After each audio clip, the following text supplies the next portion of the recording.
Requiem by Akhmatova. No, not under a foreign heavenly cope, and not canopied by foreign wings. I was with my people in those hours, there where unhappily my people were.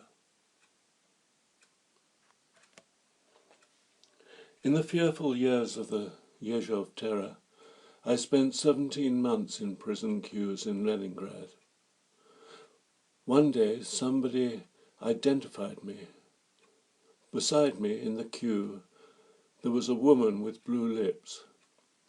She had, of course, never heard of me, but she suddenly came out of that trance, so common to us all, and whispered in my ear. Everybody spoke in whispers there. "Can you describe this?" And I said, "Yes, I can." And then something like the shadow of a smile crossed what had once been her face. 1st of April 1957, Leningrad.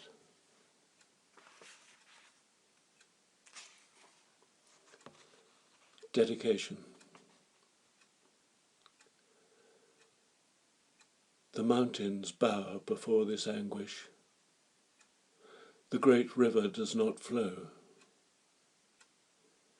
In mortal sadness the convicts languish. The bolts stay frozen. There's someone who still feels the sunset's glow, someone who can still distinguish day from night, for whom the fresh wind blows. But we don't know it. We're obsessive. We only hear the tramp of boots, abrasive keys scraping against our flesh. Rising as though for early mass, through the capital of beasts we tread. Met more breathless than the dead, mistier never, lower sun. Ahead, the hope was still singing, endlessly evasive. The sentence. And now at last tears flood. She'd thought the months before were loneliness. She's thrown down like a rock. The heart gives up its blood, yet goes swaying. She can still walk. My friends, of those 2 years I stood in hell, oh, all my chance friends lost beyond the circle of the moon, I cry into the blizzards of the permafrost. Goodbye. Goodbye.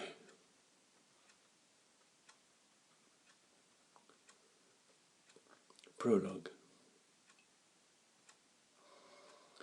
In those years only the dead smiled, glad to be at rest. And Leningrad city swayed like a needless appendix to its prisons. It was then that the railway yards were asylums of the mad. Short were the locomotives' farewell songs.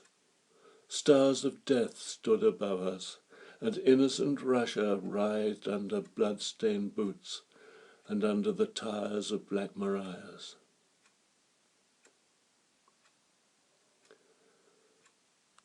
They took you away at daybreak, half waking.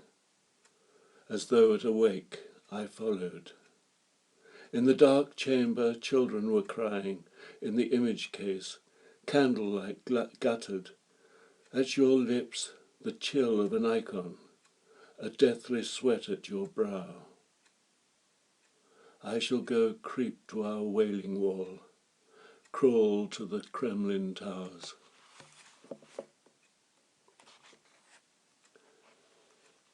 Gently flows the gentle dawn.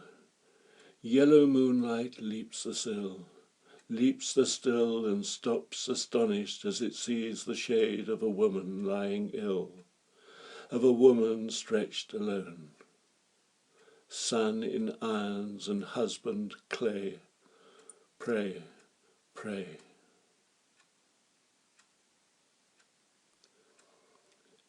No, it is not I. It is someone else who is suffering. I could not have borne it. And this thing which has happened, let them cover it with black cloths and take away the lanterns, night. Someone should have shown you, little jester, little teaser, blue-veined charmer, laughing-eyed, lion-eyed, sylvan princessly sinner, to what point you would come. How the 300th in a queue you'd stand at the prison gate and with your hot tears burn through the New Year's ice. How many lives are ending there? Yet it's mute, even the prison poplar's tongues in its cheek as it's swaying.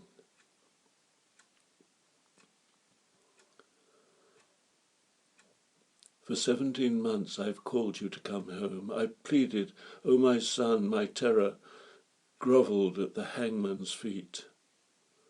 All is confused eternally.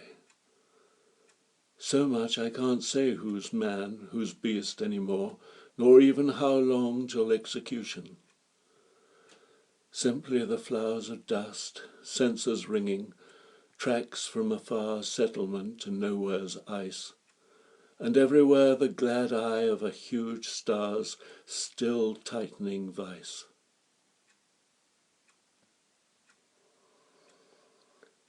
Lightly the weeks are flying. What has happened I can't take in. Just as, my dearest, the white knights first watched you in prison, so they again gaze down with their warm aquiline eyes, and of your cross transcendent and of death I hear them speak.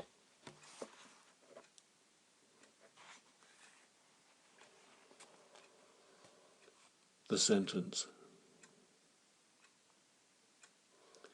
Then fell the word of stone on my still existing, still heaving breast. Never mind, I was not unprepared, and shall manage to adjust to it somehow. Thank God I've many things to do today. I need to kill and kill again my memory, turn my heart to stone, as well as practice skills gone rusty, such as to live, for instance. Then there's always summer calling out my black sea dress. Yes, long ago I knew this day, this radiant day, and this empty house.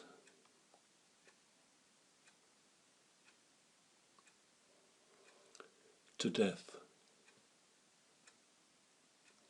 You will come anyway, so why not now? Life is very hard. I'm waiting for you. I have turned off the lights and thrown the door wide open. For you. So simple and so marvellous. Take on any form you like. Why not burst in like a poisoned shell, or steal in like a bandit with his knuckle duster, or like a typhus germ? Or like a fairy tale of your own invention, stolen from you and loathsomely repeated, where I can see behind you in the doorway the police cap and the white-faced concierge. I don't care how. The Yenisei is swirling, the pole star glittering, and eyes I love are closing on the final horror.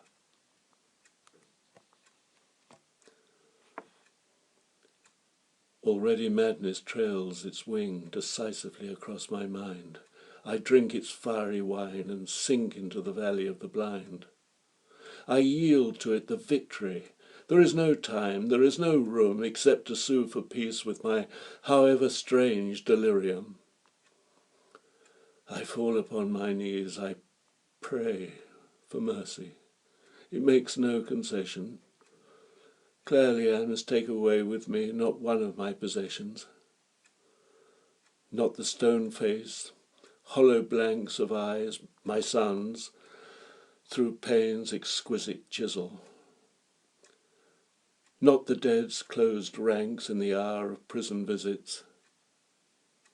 nor the dear coolness of his hands, nor dimmed in distance's Elysian, like lime trees' shady turbulence, his parting words of consolation.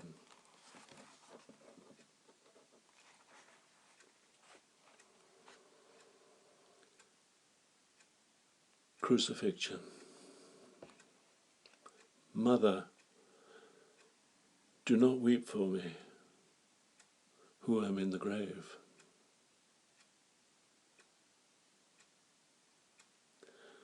Angelic choirs, the unequalled hour exalted, and heaven disintegrated into flame.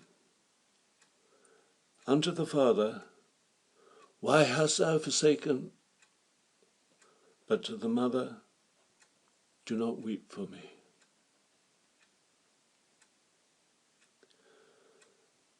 Magdalena beat her breast and wept, while the beloved disciple seemed hammered out of stone.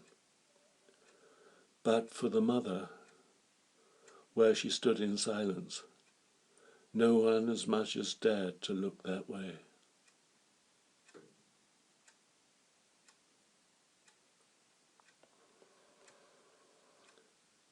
Epilogue.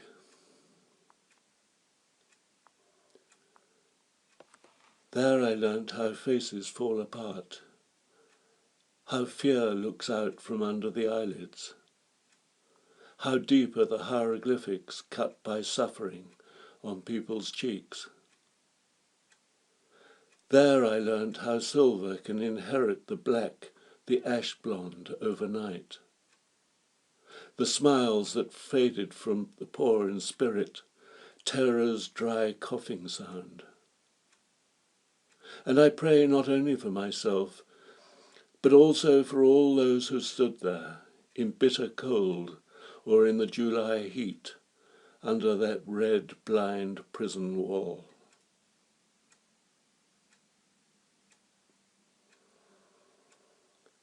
Again, the hands of the clock are nearing the unforgettable hour. I see, hear, touch all of you. The cripple they had to support painfully to the end of the line, the moribund, and the girl who would shake her beautiful head and say, I come here as if it were home. I should like to call you all by name, but they have lost the lists. I have woven for them a great shroud out of the poor words I heard them overspeak. I remember them always and everywhere. And if they shut my tormented mouth, through which 100 million of my people cry, let them remember me also. And if ever in this country they should want to build me a monument, I consent to that honour, but only on condition that they erect it not on the seashore where I was born. My last links there were broken long ago, nor by the stump in the royal gardens, where an inconsolable young shade is seeking me, but here, where I stood for 300 hours, and where they never, never opened the doors for me.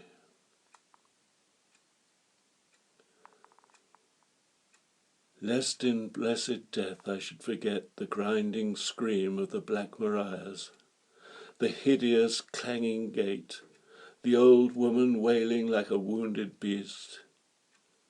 And may the melting snow drop like tears from my motionless bronze eyelids, and the prison pigeons coo above me, and the ship sail slowly down the Neva.